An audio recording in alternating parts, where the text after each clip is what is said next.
Hey folks, I want to show you this really awesome air system. I can't read German. It's a German-made Ander AG. Very low power usage, which is nice. And the other cool thing is that if you're down in the shelter and you need air, and for whatever reason power's down, it doesn't take much to crank this thing and get air out. You can see the air blowing up in here. So it just put in the notch, like starting an old Model T. It's really easy to hand crank. So you can get air out of your system that way. You can also, on power, you can feel it coming out of here, but it only pulls 3 amps and 120 volts, so it's real efficient. We also have this is for if there's contaminated air outside, you use this filtration system. Now we hooked it up just to make sure it worked. We found these hoses were put on backwards. We got that figured out. So if we need to switch over from normal outside air to contaminated air, you just switch it over. Pretty simple now to do that. So this thing moves about 90 cubic feet a minute. And so plenty enough air. A human being needs about 8 to 9 cubic feet per minute of air to be comfortable to breathe normally. So there's a few controls on off, and then there's a amount of air that you can adjust to come in from the outside. This is coming down from we didn't really show this, but there's a condensation tube, an inverted tube, and so if there's condensate in here and there isn't any, that's a good indication that the system is working correctly, especially with the weather we're having. It's been raining and raining and raining, so 100% humidity, and all the air that we're bringing in has not been bringing water into the system, which is into the shelter, which is awesome. So that's working. So there's a slanted tube about 20 foot long. So as the air hits that tube, it condenses in a tube and the condensate runs back down into a catch and doesn't end up in the shelter. So again, we're 25 feet underground, 20 feet underground. We've got the air system is of utmost importance that it works. We're about to fire this baby up today on our solar inverter, and we're going to hook everything up. We've got all the hookups ready to go down here. We just haven't landed our wires yet. You can see we brought in our power from the inverter. We're going to land that. We've been running off an extension cord, and so we could have lights and power in here just to do our final work. But here we go. So this is this end, and the escape hatch there you can't really see, but we've figured that out, and so we got that working. So we're just kind of cleaning up and finishing everything, and let's head that way. Right, we're in the kitchen area of the shelter here in the wine cellar, and we did find with bringing very moist hot air into the shelter, we had some condensate issues. So we got this dehumidifier set up, and within hours it was really nice in here, and it started to dry it out. So even in where we are in the southeast, we can bring in extremely humid air, 100% humidity, and the dehumidifier takes care of it. And the cool thing, another byproduct of it, there was enough heat coming off of the compressor to kind of make it nice in here. It was warm, dry, comfortable, and go outside and it's just miserable. So it's really nice. It's dried up everything. And that's with the fan running for 3 or 4 days. So we did a test on humidity, and so we've been very happy. We just have a dehumidifier running. So this will be one of the loads. We'll be running that blower, dehumidifier if we have to, and then water heaters next. You want to check that out. As we work our way down through the belly of the wine cellar, you see we've got a lot of electrical and plumbing to do to hook this water heater in. This is a 120 volt water heater. I typically don't like to do that, but you can see the fittings are on the side. We had to, be concerned with the space and the room that we had to work with. So it's a 120 volt, 200 watt element. I'm hoping that we're gonna have enough juice to run that. I think we're good. Done a lot of testing with the dehumidifier, the blower. So it's important when you're doing 120 volt loads on a solar, you need to balance the loads out between your load line 1 and line 2 sides, so you don't have an overload on one leg.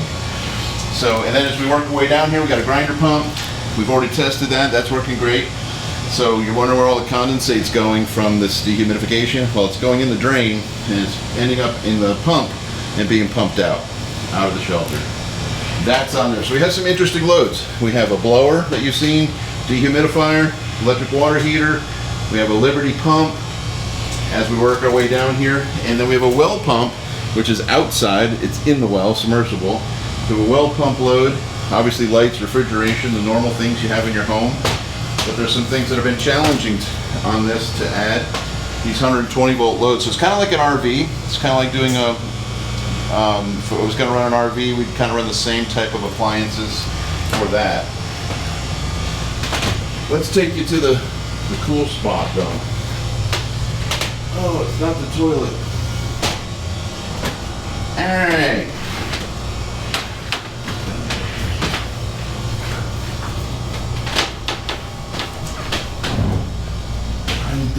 Forgive the mess in this gen pod, but this is the brains of the operation here. He's over there. It's Abraham. Yeah. He's over there working away. We're in the gen pod of the wine cellar, and if you look straight ahead here, we have a nice Fortress lithium-ion battery, 360 amp hour, 48 volt lithium battery. We fired this up yesterday. Works great. We're charging it on solar. It's pouring rain now, so we've got the system turned off because we're installing some things. Look at this beauty here. We got a sweet little diesel genset, 3-cylinder Kubota engine. It's got a pancake marathon alternator on it. Simple 2-wire start or key start. Made it as manual as possible. And we've got a fuel tank, which I didn't show you, goes under here. And we'll have about 150 gallons of diesel. Battery rack in the back. So we're working on the connections to that. So this is connected to the solar. You can see this is a generator hookup right here. And then we have power that goes out. So we have a lot of work to do still. What Abraham is working on is the combiner panel. So the output from the solar, you'll see as you come in, you stay there, is going to this panel that he's working on. So we've got power above surface to run things like wireless routers for we need to do a software update. We're like in a Faraday cage. Nothing works in here. There's no signal. So we're going to be putting a router in this room and a router down in the kitchen area.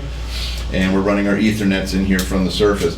But the inverter is powering things outside the shelter like routers, well pumps, and everything else is in here. So this sweet little genset will be used during bad weather times if the battery is running lower than you want it to be. Whoops. Sorry.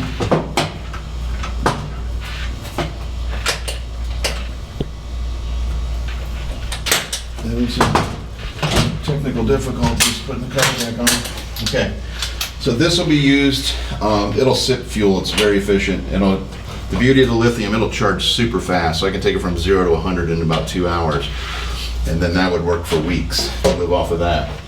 So that's about it. We've got air coming in the left side, going out to the surface on the right side. We welded up our exhaust, which you see in another video. And so we got some testing to do. We want to make sure there's no carbon monoxide poisoning going on in here, no leaking, and that we're going to get this thing fired up here hopefully tomorrow. And then if you can get in here, I don't know if you can see the Solarc, but you might not be able to. There's not a lot of room in here. So if you've ever worked inside a mine, you might be able to understand, or a nuclear sub. So that's a little 8K. We ran it yesterday, all hooked up, works great. So we just got to do our final connections and we should be in business. And we'll be able to monitor this externally if you want to, because we're bringing the Wi-Fi down, or bringing Ethernet down. All right. Look at these awesome watertight, gas-tight doors. Ooh, might need a little. Oh, I need a little grease. You hear that squeaking, but that's not a problem. Every one of these joints has a bearing and a Zerk fitting on it. Nice, heavy, super heavy-duty gasket. All right, our next part of our project is to get the diesel generator up and running. I don't know if you've seen one of these. This is a tank bushing. It has fittings on it, compression fittings. So what you're doing here is providing a way to get fuel. This is the fuel tank right here. You adjust your copper length to the right length, tighten that up, and then transition. I'm going to transition from compression to barb. and then hook up with a flexible. Everything's so roomy. It's fun to work down in here.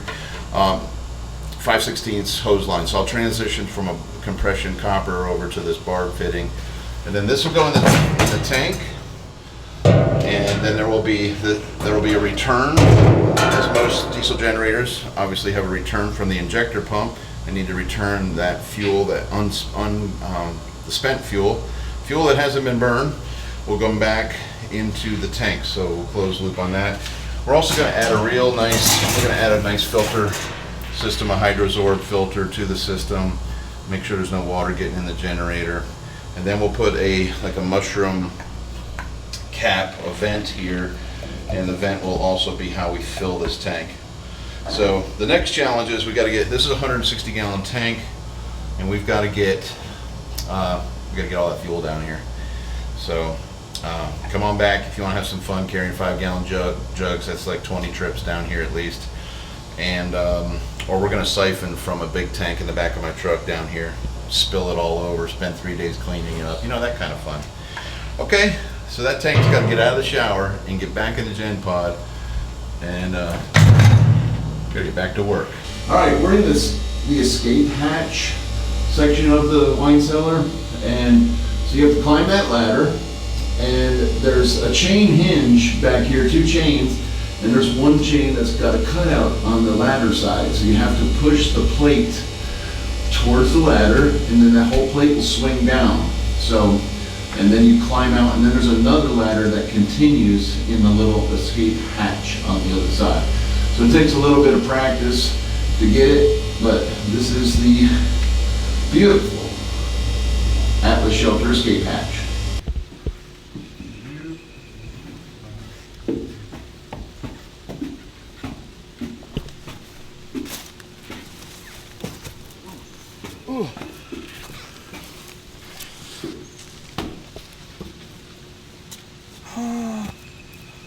Freedom.